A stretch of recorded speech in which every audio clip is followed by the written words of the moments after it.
Stop! Si tu veux perdre du poids, il y a 5 mots que tu dois absolument comprendre. Et le problème, c'est que 99% des gens les utilisent sans savoir ce qu'ils veulent vraiment dire. Premier mot, calories. Unité qui sert à mesurer l'énergie que donnent les aliments à notre corps. Tout simplement. Ça vient du latin calor, qui veut dire chaleur. Il a été utilisé pour la première fois au 19e siècle par des scientifiques pour parler de la quantité de chaleur nécessaire pour augmenter la température de l'eau. Quand on parle de compter les calories, on veut dire faire attention à la quantité d'énergie, de nourriture qu'on mange. Le deuxième mot, protéines. Les protéines sont des substances présentes dans les aliments et dans le corps qui servent à construire et réparer les muscles, la peau et d'autres parties du corps. Cela vient du grec protos qui veut dire premier, principal et du suffixe in qui est utilisé en chimie.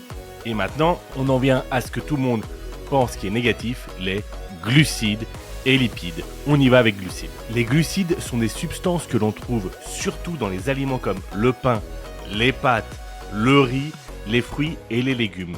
Ils donnent de l'énergie à notre corps. Ça vient du grec glucus qui veut dire doux, sucré. On parle de glucides simples et de glucides complexes. Les glucides simples, ce sont des sucres faciles et rapides à digérer comme ceux qu'on trouve dans les bonbons ou les fruits.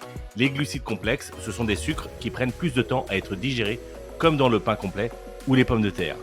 Et maintenant, les lipides. Les lipides sont les substances grasses que l'on trouve dans la nourriture, dans le corps des êtres vivants et dans les plantes.